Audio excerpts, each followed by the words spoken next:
22వ అధ్యాయము. ఈ సంగతులు జరిగిన తరువాత అబ్రహామును దేవుడు పరిశోధించెను. ఎట్లనగా ఆయన అబ్రహామా అని పిలువగా చిత్తము ప్రభువా అనెను. అప్పుడు ఆయన, నీకు ఒక్కడై ఉన్న నీ కుమారుణ్ణి అనగా నీవు ప్రేమించు ఇస్సాకును తీసుకొని మోరియా దేశమునకు వెళ్ళి అక్కడ నేను నీతో చెప్పబోవు పర్వతములలో ఒకదాని మీద దహన బలిగా అతనిని అర్పించుము అని చెప్పాను. సహోదరి సహోదరులు, 25 సంవత్సరాలు వెయిట్ చేయాల్సి వచ్చింది. 75 సంవత్సరాల వయసు అబ్రహాము కలిగి ఉన్నప్పుడు దేవుడు అబ్రహాముకు ప్రత్యక్షమై, నిన్ను దీవిస్తాను, నీ సంతానాన్ని గొప్ప చేస్తాను, సమస్త వంశములు కూడా నీ సంతానము ద్వారా దీవించబడే విధంగా నిన్ను బహుగా హెచ్చిస్తాను,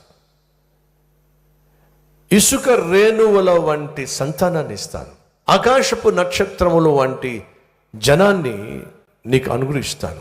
అద్భుతమైన వాగ్దానం చేస్తే అబ్రహాము నమ్మి దేవుణ్ణి వెంబడించాడు. సంతానం ఇస్తానన్నాడు కదా అని చెప్పి ఆశించినప్పుడు మరుసటి సంవత్సరమే పిల్లాడు పుడతాడేమంటే పిల్లాడు పుట్టలేదు.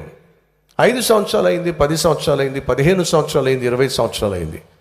దేవుడు చేసిన వాగ్దానం మాత్రం నెరవేరలేదు. మన మధ్య ఎవరైనా గర్భఫలం లేని వాళ్ళు ఉన్నారా? దేవుడు మీకు వాగ్దానం చేశాడా? నిరుత్సాహపడకండి. మాట ఇచ్చినవాడు నమ్మదగినవాడు, ఇస్తానన్నటువంటి ఫలాన్ని ఖచ్చితంగా ఇచ్చి తీరుతాడు. అందులో సందేహము లేనేలేదు.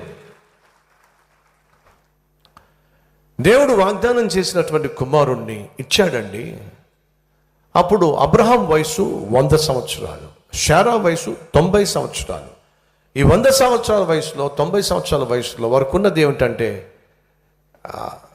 మా శరీరాలను చూసుకుంటే ఈ వయసులో కొడుకుని కండం ఏమిటి అనే పరిస్థితి వచ్చేసింది. కానీ అబ్రహాము ఆ వయసులో కూడా దేవుని మాటను నమ్మాడు. తనను చూసినా, తన భార్యను చూసినా, వారి శరీరాన్ని చూసుకున్నా ఏమాత్రం నమ్మకం కుదరటం లేదు. పైపెచ్చు శారా విషయంలో స్త్రీ ధర్మము నిలిచిపోయాను. అనగా గర్భము ధరించేటటువంటి అవకాశము తన శరీరంలో కనుమరుగైపోయింది. దేవుడిచ్చిన వాగ్దానం నెరవేరుతుంది అని చెప్పడానికి వారి కళ్ళ ముందు ఏ ఆధారము కనిపించటంలా. అబ్రహాము తనను తన భార్యను చూసినట్లయితే పిల్లలు కనేటటువంటి ఛాన్సే లేదు. స్త్రీ ధర్మం కూడా నిలిచిపోయింది, అవకాశం లేదు. మరి అవకాశం లేనటువంటి ఆ శరీరము మృతతుల్యమైనప్పుడు, తన భార్య స్త్రీ ధర్మము నిలిచిపోయినప్పుడు ఎలా నమ్మగలిగాడండి? నమ్మాడో. దేవుడు అన్నమాట నెరవేరుస్తాడు, నమ్మాడండి. బైబిల్ సెలవిస్తుంది, అబ్రహాము యెహోవాను నమ్మెనో అది అతనికి నీతిగా ఎంచబడెను. 100 అయినా 106 అయినా నా దేవుడు నా జీవితంలో అద్భుతం చేస్తాడు, నా అవమానాన్ని కొట్టివేస్తాడు, నా కన్నీటిని తుడుస్తాడు, నా జీవితాన్ని ఆనందంతో నింపుతాడో అని నమ్మాడో. దేవుడు అన్నట్టుగానే అద్భుతమైన కుమారుణ్ణి చేశాడండి. ఆలస్యమైనప్పటికీ కూడా అద్భుతమైన కుమారుణ్ణి ఇచ్చాడు. ఆ కుమారుని పేరు ఇస్సాకు. ఇస్సాకును కుమారునిగా ఇచ్చిన తర్వాత ఇస్సాకు వయసు 15-16 సంవత్సరాలు వచ్చేసినాయి. అబ్రహాముకున్న ఆశ, అబ్రహాముకున్న ఆలోచన కేవలం తన కుమారుడైనటువంటి ఇస్సాకు. ఆ కుమారుణ్ణి చూసుకుంటూ, ఆ కుమారుణ్ణి ఆడించుకుంటూ, లాలిస్తూ, పెంచుకుంటూ ఎంత సంబరపడిపోయాడో. ఆ కుమారుడు తన కళ్ళ ముందు ఉంటే చాలు, ఈ ప్రపంచాన్ని మర్చిపోయేవాడు. ఎందుకని లేక పుట్టాడండి. అందులో తాత వయసులో ఉన్నవాడు కాస్త కొడుకును కన్నాడండి. ఎంత మురిపెంగా ఆ కుమారుని పెంచుకుంటూ వస్తున్నాడో. ఆ కుమారుని ప్రేమించే అబ్రహాము తన కుమారుని ప్రేమించే విధానాన్ని చూసి, ఆ కుమారునితో తను పెనవేసుకున్న బంధాన్ని చూసి ఎందుకో దేవునికి అనిపించింది, అబ్రహాము తన కుమారుని నాకంటే ఎక్కువ ప్రేమిస్తున్నట్టున్నాడే, అసలు పరీక్షిద్దాం అని చెప్పి ఒకరోజు అబ్రహామా పిలిచాడు. చిత్తము నా ప్రభువా, నీకున్న ఒక్క కుమారుడు అనగా నీవు, ఏముంది అక్కడ, నీవు చదువుతున్నాను, నీకు ఒక్కడై ఉన్న నీ కుమారుణ్ణి, అనగా నీవు ప్రేమించు. ఆ మాట ఎందుకన్నాడు? నీవు ప్రేమించు ఎందుకన్నాడు? ఇస్సాకుకు అబ్రహాం అంటే ప్రాణం అండి.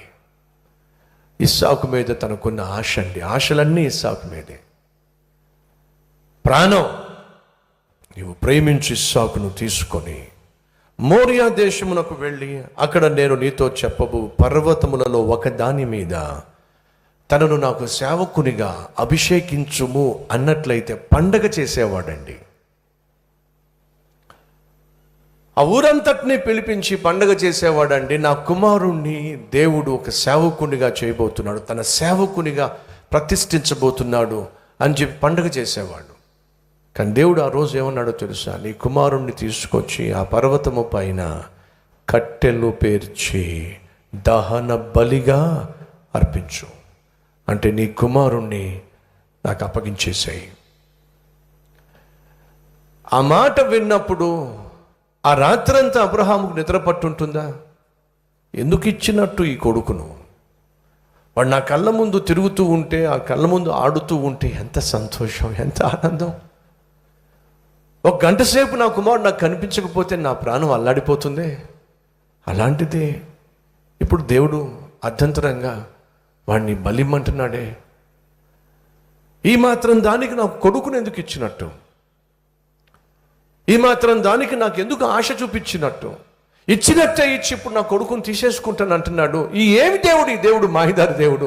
ఇలాంటి దేవుడు నా నమ్మక నేను నమ్మింది అని అనుకున్నాడు అంటారా? ఆ రాత్రంతా ఏమోనండి, ఒకసారి ఆలోచించండి. ఆ తండ్రి హృదయం ఎంత తల్లడిల్లిపోయి ఉంటుంది, ఎంత అల్లాడిపోయి ఉంటుందో. ఎవరినైనా సంప్రదించాడంటారా? తెలిసిన బంధువులను కానీ, తెలిసిన వాళ్ళని కానీ, తన దగ్గర నమ్మకమైన వాళ్ళని కానీ, ఏమిటో నాకు ఇలా అనిపించింది, దేవుడు ఇలా చెప్పినట్టుగా నాకు అనిపించింది, ఇది దేవుడు చెప్పింది అని అంటారా? ఖచ్చితంగా వాళ్ళు చెప్పేవాళ్ళు అది ఖచ్చితంగా దేవుడు చెప్పింది కాదు. ఎందుకని? దేవుడిని కుమారుణ్ణిచ్చి ఆ కుమారుని ద్వారా సమస్త జనములను దీవిస్తానంటే ఆ కుమారుని చంపేయమని చెప్పి దహన బలిగా ఇచ్చేయమని చెప్పి దేవుడు ఎందుకు చెప్తాడు? బహుశా అది దేవుడు చెప్పింది కాదేమో. ఒకవేళ తన భార్య దగ్గరికి వెళ్ళి, నీకు ఒక విషయం చెప్పాలి. ఏమిటండి? మన కుమారుణ్ణి దేవుడు దహన బలిగా అర్పించమంటున్నాడు. ఇదే చివరి రాత్రి, నీ కుమారుణ్ణి నువ్వు చూసుకోవడానికి ఒకసారి వచ్చి చూసుకో. ఒకవేళ శారాకు చెప్పినట్లయితే శారా ఒప్పుకుంటుందండి? నువ్వు ముసలాడు అయిపోయావు, నీ వయసు మీద పడిపోయింది, ఏం మాట వింటున్నావో, ఏం చూస్తున్నావో నీకు అర్థం కావట్లేదు, కొడుకుని దేవుడిచ్చి ఇప్పుడు తీసుకొచ్చి దహన బలిగా ఇమ్మంటావేమిటి? ఖచ్చితంగా దేవుడు నీకు చెప్పలేదు. కాదు శారా, ఖచ్చితంగానే దేవుడు నాకు చెప్పాడు. ఊరికో ఏం మాట్లాడుతున్నావు నువ్వు? కళ్ళ ముందు పిల్లవాడిని 14-15 సంవత్సరాలు పెంచుకున్న తర్వాత, వాడి మీద ఆశలన్నీ పెట్టుకున్న తర్వాత ఇప్పుడు వాడిని తీసుకెళ్ళిపోయి దహన బలి ఇస్తానంటావేమిటి? ఖచ్చితంగా దేవుడు ఆ మాట నీకు చెప్పలేదు అంటుందా అన్నదా చెప్పండి? ఖచ్చితంగా అంటుందండి. కాబట్టేనండి అబ్రహాం ఆ రోజు తన భార్యకు ఒక మాట కూడా చెప్పలే. చెబితే తన భార్య ఖచ్చితంగా వద్దంటుంది. ఒకవేళ అదే స్థానంలో మనం ఉంటే మాత్రం ఖచ్చితంగా భార్యకి చెప్పేవాళ్ళం. ఎందుకు చెప్పేవాళ్ళం అయ్యా అంటే, ఆమె ససేమెరా అంటుంది, ఒప్పుకోదు, నా కొడుకు మీద చెయ్యి వేస్తే నీ ముఖం కూడా నేను చూడను, మరుసటి క్షణమే ఇల్లు విడిచి వెళ్ళిపోతాను అని శాసిస్తుంది. అప్పుడు నువ్వు వెళ్ళి ఏం చేస్తావు? ప్రభువా, నా కుమారుని నీకు ఇవ్వాలని ఆశపడుతున్నాను, కానీ నా భార్య నన్ను వదిలేస్తానంటుందయ్యా, నా భార్య ససేమెరా అంటుందయ్యా, ముందు నా భార్య నువ్వు ఒప్పించు, అప్పుడు ఖచ్చితంగా నా కుమారుని తీసుకొస్తా అని చెప్పే ఒక అవకాశం దొరికేది కదా? చెప్పండి. ఆ రోజు అబ్రహాము ఓ తీర్మానం తీసుకున్నాడు. ఏడో తెలుసా? కుమారుణ్ణి ఇచ్చింది దేవుడు, కుమారుణ్ణి అడుగుతుంది కూడా దేవుడే. ఇచ్చిన వాడికి తిరిగి తీసుకునే హక్కు, అధికారము ఉంది. కాదనడానికి అసలు నేను ఎవరిని? ఎంత అద్భుతమైన ఆత్మీయత అండి. ఆ కుమారుని తీసుకెళ్ళిపోతున్నప్పుడు దయచేసి గమనించండి. నేను చూపించబోవు పర్వతం పైన ఓ దేశానికి వెళ్ళు, అక్కడ నీకు ఒక పర్వతం చూపిస్తాను, ఆ పర్వతము పైన నీ కుమారుణ్ణి నువ్వు బలిగా అర్పించు అన్నప్పుడు 1 గంట సేపు 2 గంటల సేపు ప్రయాణం చేస్తే వెళ్ళేటటువంటి పర్వతం కాదండి. సుమారు 70 కిలోమీటర్లు ప్రయాణం చేయాలి. 3 దినాలకు పైగా ప్రయాణం చేయాలి. వినండి సహోదరులు, సహోదరులు, 3 దినాల్లో అబ్రహాము జీవితంలో అన్నీ చచ్చిపోయినాయి. ఒక్క దేవుని పట్ల విశ్వాసము తప్ప అన్నీ చచ్చిపోయినాయండి. కానీ ఏం పట్టుకున్నాడంటే, ఏం మిగుల్చుకున్నాడంటే దేవుని పట్ల విశ్వాసం. ఆ విశ్వాసంతోనే కట్టెలు పేర్చేశాడు. ఎన్ని ప్రశ్నలు వేశాడో ఇస్సాకు అనే బాలుడు. ఆ ప్రశ్నలు బల్లం వలె వచ్చి అబ్రహాం గుండెలో దిగబడుతున్నప్పుడు ఎలా తట్టుకున్నాడనండి, ఎలా భరించాడనండి. ఆ కట్టెలు పేర్చేసిన తర్వాత, నాన్న ఏంటి నాన్న కట్టెలు పేర్చేస్తున్నావు, కానీ గొర్రెపిల్ల తీసుకురాలేదు, మరి బలి అర్పించటానికి గొర్రెపిల్ల ఏది? నా కుమారుడా, ఆ గొర్రెపిల్లను దేవుడే చూసుకుంటాడు అని అంటూ దగ్గరకు వచ్చి ఆ కుమారుని యొక్క చేతులు కడుతున్నప్పుడు, నాన్న నా చేతులు ఎందుకు కడుతున్నావు నాన్న? కట్టాల్సింది గొర్రెపిల్ల చేతులు కాళ్ళు కదా, లేక కాళ్ళు కదా, నా చేతులు ఎందుకు కడుతున్నావు నాన్న? నువ్వేం చేస్తున్నావు? బాబు దయచేసి మౌనంగా ఉండు, నేనేం చేస్తున్నా సరే కాముగా నువ్వు చూస్తూనే ఉండు తప్ప కాదనద్దురా. ఏ కొడుకు ఒప్పుకుంటాడండి? 14-15 సంవత్సరాల వయసు వచ్చినటువంటి కుమారుడు కళ్ళ ముందే వాడు చేతులు కట్టేస్తుంటే, కాళ్ళు కట్టేస్తుంటే కొడుకు కాముగా ఉంటాడా చెప్పండి? ఈ రోజుల్లో చేతులు కట్టేశాడు, కాళ్ళు కట్టేశాడు. ఆ బిడ్డను తీసుకొచ్చేసి దహన బలిగా ఆ కట్టెల మీద పెట్టేశాడు, కత్తెత్తేశాడు, కత్తెతో పొడి చేయబోయాడండి. అబ్రామా అబ్రామా ఆగో, మాట చూద్దామండి. 16వ వచనము, నీకు ఒక్కడై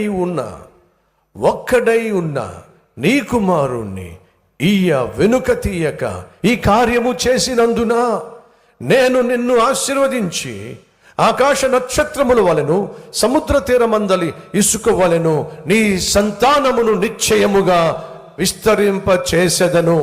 నీ సంతతి వారు తమ శత్రువుల గవిని స్వాధీనపరుచుకొందురు. మరియు నీవు నా మాట వినినందున భూలోకములోని జనములన్నీయు నీ సంతానము వలన ఆశీర్వదింపబడును అని నా తోడని ప్రమాణము చేసి ఉన్నానని యెహోవా సెలవిచ్చాను. భూలోకములో ఉన్న జనములన్నీయు కూడా నీ ద్వారా ఆశీర్వదించబడును. ఈరోజు మనం ఎవరో తెలుసా? అబ్రహాము సంతానం. ఆ రోజు జక్కయ్య యేసయ్యను దేవునిగా అంగీకరించినప్పుడు యేసు ఏమన్నాడో తెలుసా? ఇతడును అబ్రహాము కుమారుడే. యేసును అంగీకరించిన ప్రతి ఒక్కరూ కూడా అబ్రహాము కుమారులు, అబ్రహాము కుమార్తెలు. ఈరోజు మనం ఎవరో తెలుసా అండి? అబ్రహాము కుమారులము, కుమార్తెలము. ఆయన విశ్వాసులకు తండ్రిగా దేవుడు ఏర్పరచుకున్నాడు. కారణం తెలుసా? అంటున్నాడుగా, నీకున్న ఒక్క కుమారుణ్ణి నాకు ఇచ్చేయడానికి తెగించావు.